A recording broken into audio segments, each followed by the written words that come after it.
Dear students, today we are going to discuss elections, which is a chapter of Class 9 Civics ICSE. We begin with the meaning of elections.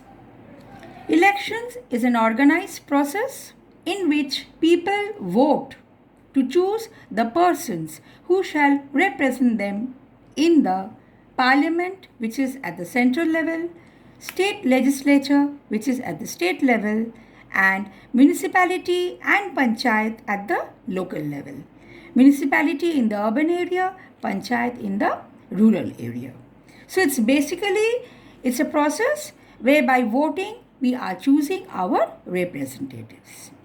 Now we straight go to types of election that we have in India. We are concerned with India. Now, first we are going to deal with the first type, which is the general elections.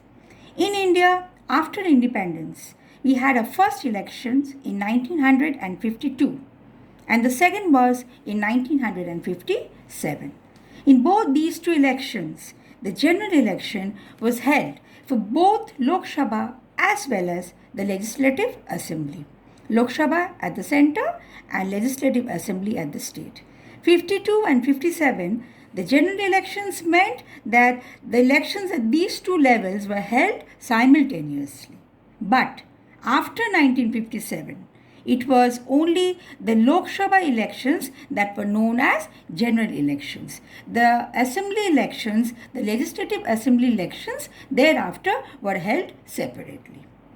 So, what do we understand? 1952 and 1957 general election is Lok Sabha plus the Legislative Assembly. After 1957, it is only the Lok Sabha. Next, we go to by-election. By-elections are for Lok Sabha at the central level, Legislative Assembly at the state level, and municipality and panchayat at the local level. Now, when does it take place? To replace a previous member if the member has resigned or the member has died or a member has been subject to disqualification by law. Under these three circumstances, by-election takes place. Why? Because in place of this member, a new member has to be elected.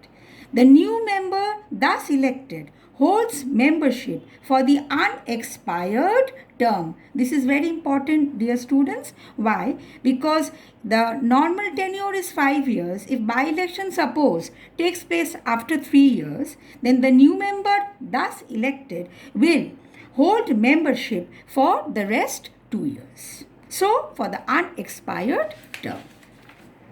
Third, we go to the mid-term election.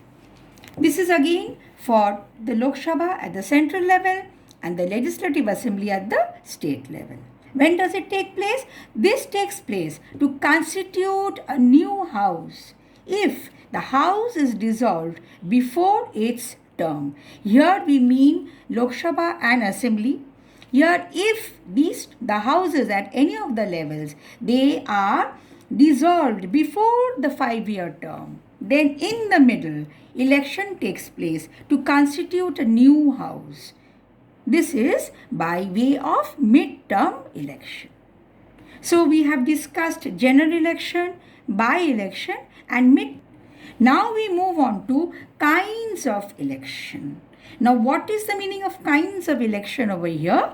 Kinds of election is the process of election. How the election takes place, whether it is directly or whether it is indirectly. So number 1 is direct, number 2 is indirect. We first deal with the direct election. Direct election takes place at again 3 levels. For the Lok Sabha, which is the lower house of the parliament, Legislative Assembly, lower house at the state level, and at the local level, the municipality and the Gram Panchayat. What happens in direct election? Voters directly choose their representatives at these 3 levels. The voters actually vote for the persons to present them in either the Lok Sabha, the Assembly at the state and the local bodies. The persons are directly represented. This is direct election. Now, what happens in indirect election? 4 levels the indirect election can take place: President, Vice President, Rajya Sabha, Legislative Council. Now, before going into the 4 levels, we must know what is indirect election. Voters do not directly elect their representatives, but they elect an intermediary body that elects the representative, as the case may be. Case over here, the 4 cases. Now, first of all, an intermediary body has to be elected. Then this intermediary body is electing President, Vice President, Rajya Sabha, Legislative Council. So, in order to know the indirect election process, we first need to know in each category what is the intermediary body, rather who forms the intermediary body. By the way, President and Vice President at the central level over here, Rajya Sabha is the upper house of the parliament, Legislative Council is also the upper house at the state level.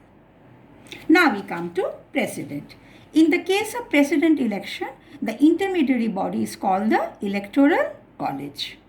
It is formed of the elected members of both the houses of the parliament, that is the Lok Sabha and Rajya Sabha. The elected members of Lok Sabha and Rajya Sabha, number 1. Number 2, elected members of the legislative assemblies of the state. These 2 sections of people, elected people, they form the Electoral College, which is the intermediary body to elect the president. Same applies for the vice president, only with the difference that in the case of vice president, it is only the elected members of both the houses of the parliament, that is Lok Sabha and Rajya Sabha. The elected members of the state legislative assemblies do not take a part in the election of the vice president. Once more, I repeat, the intermediary college difference between the president and the vice president. President has elected members of parliament as well as of the legislative assembly. In vice president electoral college, it is only the elected members of the parliament. This electoral college, they form the intermediary body. Now, they elect the president and the vice president. Next, we come to the 3rd level, which is the Rajya Sabha. In case of Rajya Sabha, as I mentioned earlier, Rajya Sabha is the upper house of the parliament. Rajya Sabha, intermediary body, has no such name. What is the body comprised of? Members of the legislative assembly of each state. Rajya Sabha is representing the states in Indian Federation. Thereby, the legislative assembly members are electing members to the Rajya Sabha. There are 2 categories of members in the Rajya Sabha. 238 are in this way elected by the legislative assembly members, and 12 members are nominated by the president. Next, we come to the last level, which is the Legislative Council, which is the upper house of at the state level. Here, Legislative Council is present only in 6 states in India at present: Andhra Pradesh, Telangana, Karnataka, Maharashtra, Bihar and Uttar Pradesh. These states have Legislative Council. Now, intermediary body is formed. Now, this is a bit complicated. Nevertheless, we have divided into parts. First, the intermediary body, the first part is 1/3 members are elected by the legislative assembly of that particular state. Next 1/3 is elected by local bodies, that is the municipalities and the panchayats of the state. 1/12 is elected by persons engaged in teaching in educational institutions. 1/12 is elected by registered graduates of more than 3 years standing. And remaining 1/6 members are nominated by the governor. Why we are talking about governor here? Because we are dealing with the state level. That is why the governor. So these 4 are the parts: 1/3, 1/3, 1/12 and 1/12, and rest 1/6 is nominated by the governor. This entire is the intermediary body that goes to proceed and elect the members of the Legislative Council in these 6 states. So basically what we have done today, we have discussed about the types, which is general election, by-election and midterm election, and we have discussed the kinds, which is direct and indirect. Thank you, dear students.